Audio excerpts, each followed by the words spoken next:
जय हिंद दोस्तों। आज हम इस वीडियो में आप सभी विद्यार्थियों को मैथ के सिलेबस के बारे में बताने वाले हैं। और आज शाम 6:30 बजे से जितने भी विद्यार्थी 2024 में मैट्रिक का एग्ज़ाम देने वाले हैं उन सभी विद्यार्थियों के लिए क्लास स्टार्ट हो रहा है शाम 6:30 बजे से। सब लोग कॉपी पर लिख लेना, शाम 6:30 बजे से स्टडी प्लस के चैनल पर क्लास स्टार्ट हो रहा है। ठीक है, 10 दिन आप लोगों का डेमो चलेगा। उसके बाद से डिजिटल बोर्ड पर आप सभी को चैप्टर वाइज करके हर सब्जेक्ट को अच्छे से पढ़ाया जाएगा और मैं खुद पढ़ाऊँगा। ठीक है, वादा आपसे करता हूं कि आप लोगों का जितना भी मैथ कमजोर है उसमें आप लोगों को मैं मजबूती दिलाऊंगा, जीरो से हीरो बनाऊंगा मैथ में, ये मेरा वादा है। ठीक है, तो सबसे पहले तो आप लोग सिलेबस के बारे में समझ लीजिए कि आप लोगों का सिलेबस क्या रहेगा मैथ में, और मैथ का कौन सा बेस्ट बुक आप लोगों को खरीदना है और किस बुक के अनुसार आप लोगों को पढ़ाई करना है ताकि आपको अच्छे नॉलेज प्राप्त हो सके। ठीक है, सभी विद्यार्थियों को मैं वही बताऊंगा और आप लोग वही बुक खरीदना मार्केट से। ठीक है, ज़्यादा दाम का नहीं पड़ेगा, बट आप लोग सबसे पहले ये सिलेबस जो बता रहे हैं उसके बारे में आप लोग समझ लो। ठीक है, कि किस चैप्टर से कितने प्रश्न पूछे जाते हैं ये भी हम आपको बताएंगे। ठीक है, बिल्कुल आप लोग बेफिक्र हो। ठीक है, सबसे पहले दोस्तों एक आपका मेन है कि मैथ के सिलेबस के बारे में आप लोगों को जानना बहुत ज़्यादा जरूरी है। ठीक है, अगर आप मैथ के सिलेबस के बारे में ही नहीं जानते हैं तो आप कैसे पढ़ाई करिएगा। ठीक है, क्योंकि दोस्तों पढ़ाई से पहले मैथ के सिलेबस के बारे में बहुत ज़्यादा ज़रूरी है जानना। ठीक है, क्योंकि कोई भी सब्जेक्ट पढ़ रहे हो तो सबसे पहले तो हम लोग को ये जानना जरूरी होता है कि आखिर में इस सब्जेक्ट को हमको क्या क्या चीज़ पढ़ना है। ठीक है, तो आपका न्यू सिलेबस हो गया। ठीक है, और दूसरा आपका बेस्ट बुक, यानी कि कौन से बुक से आप पढ़ाई करेंगे जिसमें हर चीज़ आपको मिलेगा, हर चीज़ दिया रहे और उसमें गलती ज़्यादा कुछ ना दिया रहे और हर चीज़ के बारे में हमको दिया रहे, वो आपका हो गया बेस्ट बुक। ठीक है, और कैसे पढ़ना है दोस्तों, क्या होता है ना, बहुत लड़के क्या होते हैं शुरुआत में मैथ नहीं पढ़ पाते हैं तो अंत में मैथ को रटने लगते हैं। तो आप ही बताइए, मैथ रटने वाली चीज़ है? नहीं, रटने वाली चीज़ नहीं है। इसलिए मैं आपको एक कॉन्सेप्ट दूंगा कि कैसे आपको पढ़ना है मैथ का सब्जेक्ट। ठीक है, मैथ का सब्जेक्ट रटने वाले नहीं है। बाकी आप किसी विषय को रट भी सकते हो ना, लेकिन आप लोग मैथ को किसी हालत में नहीं रट सकते हो। ठीक है, और उसके बाद से मैं आप लोगों को दूंगा बेसिक कंसेप्ट। बेसिक कंसेप्ट का मतलब समझते हो ना, जो भी चैप्टर मैं स्टार्ट करूंगा उस चैप्टर के जितने भी फॉर्मूले होंगे फॉर्मूले बताऊंगा, जो भी बेसिक उसका होगा। जैसे कि आप अगर आप बेसिक को नहीं समझेंगे, बेसिक को आप नहीं समझ पाएंगे तो आपको मतलब कि एक्सरसाइज बनाने में बहुत ज़्यादा दिक्कत होगी। आप किसी भी प्रश्नावली को नहीं बना पाएंगे, किसी भी एक्सरसाइज को नहीं बना पाएंगे। वो आपका हो गया बेसिक कंसेप्ट। तो मैं आप लोगों को बहुत ही बढ़िया से बेसिक कंसेप्ट दूंगा। ठीक है, वो उसके लिए बेफिक्र छोड़ दीजिए। ठीक है, अभी देखो सब्र का फल मीठा होता है, तो 10 दिन आराम से डेमो क्लास करो। ठीक है, क्योंकि मैं 10 दिन डेमो क्लास आप लोगों का चलाऊंगा। ठीक है, ऑल सब्जेक्ट का डेमो क्लास चलेगा। ठीक है, और उसके बाद से दोस्तों मैं ऑलरेडी डिजिटल बोर्ड के लिए पैसा दे दिया हूँ, तो बोला है 17 तारीख तक लगा देगा, नहीं 17 मार्च तक लगा देगा। इसलिए मैं आप बोल रहा हूँ कि 10 दिन में ऐसे ही आपको डेमो चलाऊंगा और उसके बाद से डिजिटल बोर्ड पर जब सेटअप कर देगा डिजिटल बोर्ड पर हम लोग पढ़ाई करेंगे, फेस टू फेस पढ़ाई करेंगे। ठीक है, और साथ में कॉपी लेकर पढ़ाई करेंगे, पेन लेकर पढ़ाई करेंगे। ठीक है, और इतना बढ़िया से हम लोग पढ़ाई करेंगे कि हम लोगों का मैथ में टारगेट बने 100 में 100। देखो जी, हम आपको एक बात बता रहे हैं, आपका मैथ ही एक ऐसा सब्जेक्ट है 6 सब्जेक्ट में से, ठीक है,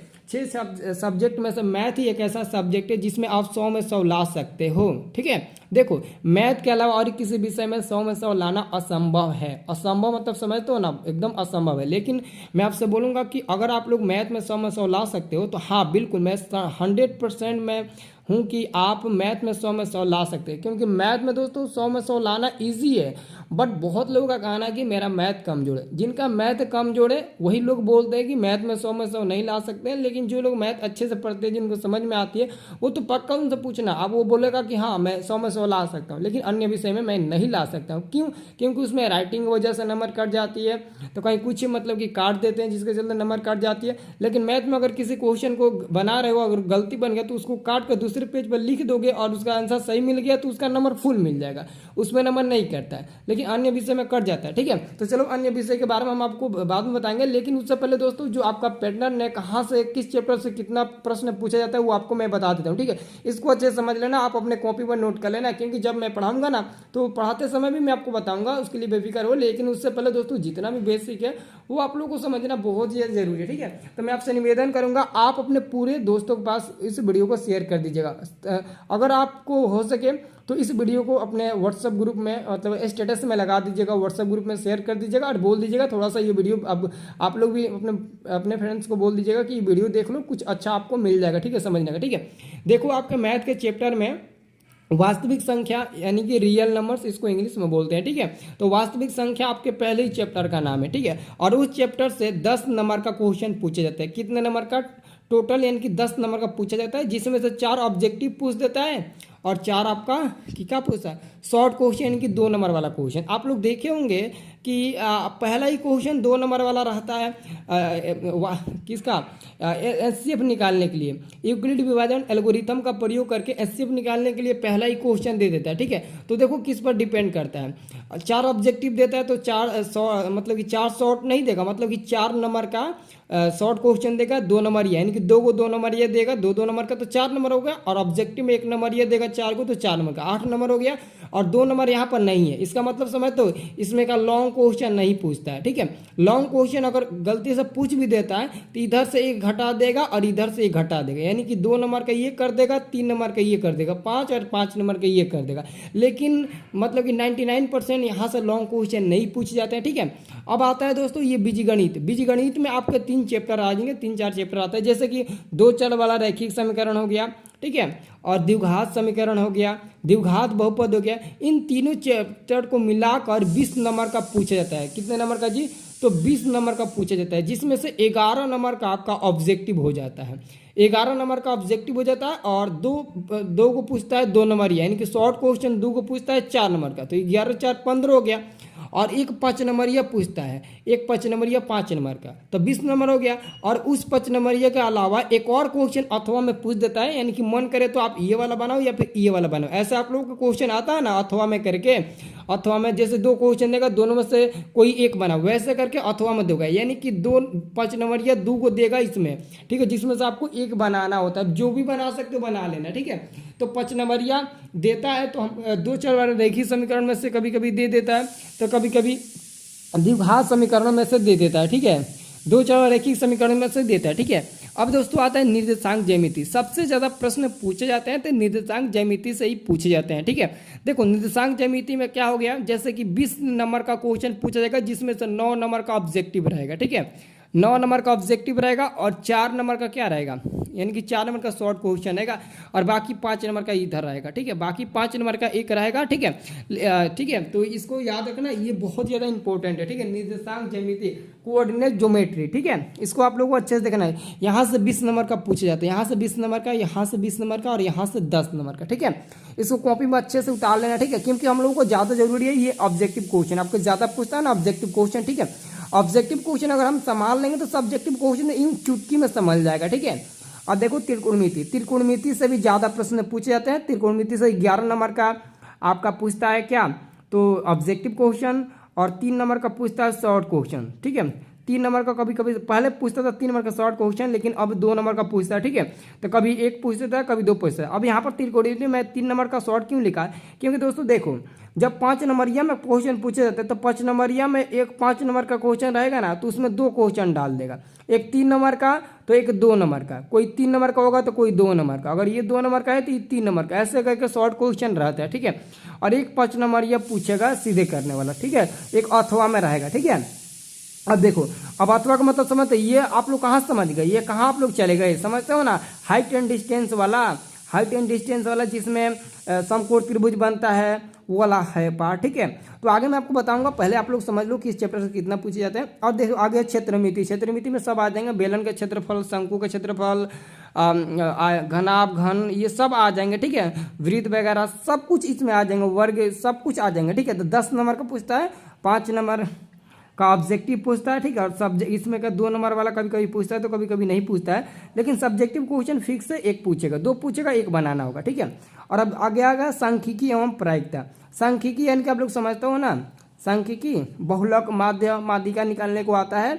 प्रायिकता आप लोग समझ ही सकते हो, 1 सिक्के को उछालने पर हेड आने की प्रायिकता, 2 सिक्के को उछालने पर तेल आने की प्रायिकता, ये सब आता है, उसी में आता है, ठीक है। तो इसमें दोनों मिलाकर 10 नंबर का पूछता है, 4 नंबर का ऑब्जेक्टिव और 4 नंबर का क्या पूछता है, शॉर्ट क्वेश्चन। कभी कभी 1 पूछता है, ठीक है, कभी कभी 1 पूछता है तो कभी कभी 2 पूछता है, ठीक है। तो इधर आपका हो जाएगा 1 या 1, ठीक है। तो यहाँ पर आप लोग समझ सकते हो अथवा में पूछता है, ठीक है। तो मैं आप लोगों को एक बात बता दूँ, सबसे पहले तो आप ना इसको देख लीजिए, ठीक है। इन सभी को स्क्रीनशॉट लेकर कॉपी में एक बार खूबसूरत उतार लीजिएगा अच्छे हैंड राइटिंग के तहत, ठीक है। और इसी के अनुसार हम लोग पढ़ाई करेंगे। एक्चुअली में ये तो आप लोगों को मैं सिलेबस बता दिया, ठीक है। जब मैं पढ़ाऊंगा ना तो मैं ये नहीं देखूंगा कि आप लोगों को यहाँ से 20 नंबर का पढ़ना है, मैं तो निचोड़ बताऊंगा। निचोड़ मतलब समझ तो जड़ से उखाड़ कर बताऊंगा। और एक बार मेरा पढ़ाई आप लोग देख लोगे ना स्मार्ट बोर्ड पर यानी कि डिजिटल बोर्ड पर, कसम से बोल रहा हूँ आप अपने मोहल्ले में मतलब कि ना मतलब कि ऐसे मतलब कि सट्टा लगाने लगेंगे, ऐसे बोलने लगेंगे मैं वादा करता हूँ कि मैं मैथ में 100 में 100 लाऊंगा। ऐसे छाती तान कर घूमेंगे आप अपने मोहल्ले में और किसी से बोलेंगे। क्योंकि मेरे से जो मैथ पढ़ लेता है ना, वो मतलब कि पड़ोस वाला या फिर उसके दोस्त कभी ये नहीं कहता कि तू तेरा मैथ कमजोर है। वो हमेशा तेरी बड़ाई करेगा, आप लोगों की बड़ाई करेगा कि यार तेरा मैथ जो है ना वो बहुत ही मजबूत है, यार मेरे को भी कुछ बता दे, ऐसा बोलने लगेगा। और ऐसे मैं मजबूर करा दूंगा, मेरे को विश्वास रखो, मैं मजबूर करवा दूंगा। जितने भी आप कोचिंग संस्था जाते हो पढ़ने, वहाँ पर के लड़के आपको बोलेंगे यार प्लीज़ थोड़ा सा मैथ तो कुछ बता दे।